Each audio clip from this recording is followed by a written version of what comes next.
I have a more philosophical question around reason. You spend a good amount of time early in the book defining reason. You write that it's using our mental faculties, like formal logic or understanding probabilities and so forth, to pursue goals more effectively.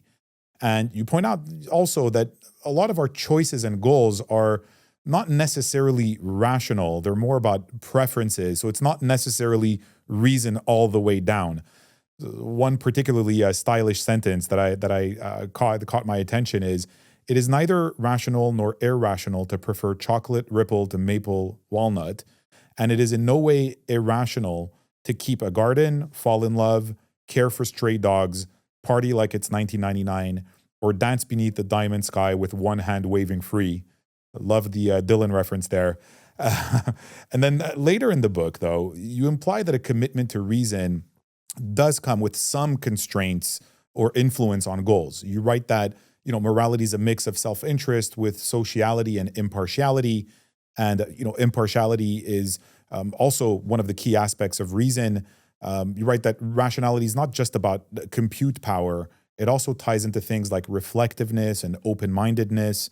And then you write, rationality is not just a cognitive virtue, but a moral one. This is an old philosophical debate. Is reason just instrumental to achieving goals that we may arrive to rationally or not? Or does it qualitatively elevate some goals over others? In other words, is reason compatible with different value systems? And if it is, how do we deal with the problem of moral relativism? Yeah, so there's an argument that goes back to David Hume, who said reason must be a slave to the passions, by which he didn't mean just if it feels good, do it, or fly off the handle, or just follow your impulses, but rather that reason itself almost pretty much can't be defined unless there's some goal that's specified, because you wouldn't call a computer that just spat out true but boring theorems, or computed the digits of pi, or just added numbers together or multiplied numbers and gave you the results. That doesn't strike us as particularly rational. Rational almost always means you figure out how to attain some goal, and doesn't specify what the goal itself is. Although that having been said, there are some goals that are pretty close to non-negotiable, like being alive rather than dead, in the sense that if you're dead, you can't even be having the discussion. By extension, basic things like health and nutrition, being fed instead of starving, literacy so that you could exchange, put ideas down.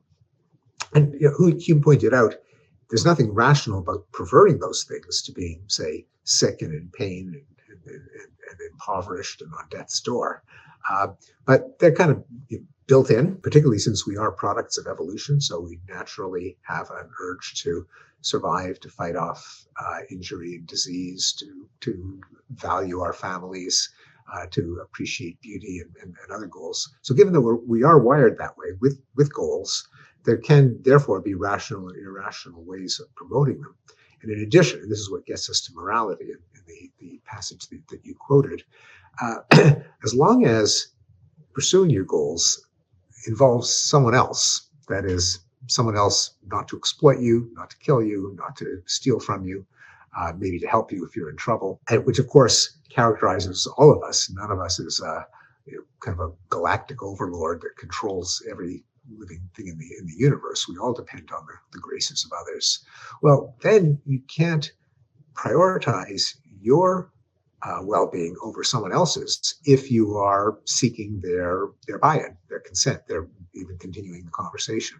And so much of morality consists of impartiality, in the sense of what you argue for yourself, you can't deny others, which is why the golden rule or its equivalents it may be found in so many different moral traditions. So you do see as rationality playing in the moral realm, right?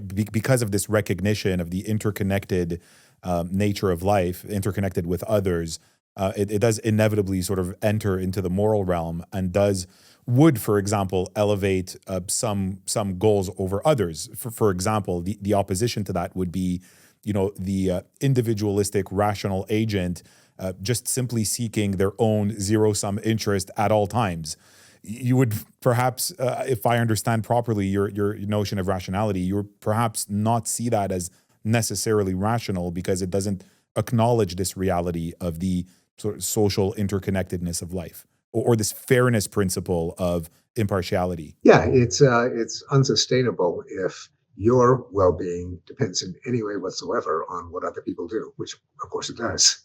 Uh, then, if you're trying to uh, arrange things in some society in which, or some circle in which your interests will be respected by others, well, you got to respect their interests too, as a matter of consistency and as a matter of persuasion.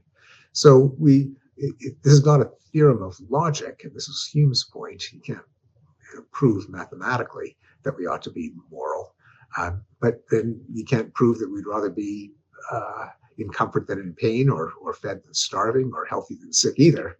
But it is a fact that we do have those preferences. It is also a fact that we are enmeshed in social networks. You put those together, and morality comes out. How would you deal with the sort of in-group, out-group component of this? So it's like, yes, I'm interdependent with other people, but if I understand society as one group waging a power struggle over another group, then it might justify, part of how I achieve the goals of this group is to sort of wrest political power from it, because politics is a zero-sum game to a degree. One politician will end up getting elected and another will end up not getting elected. So again, we sort of bring in the problem of politics.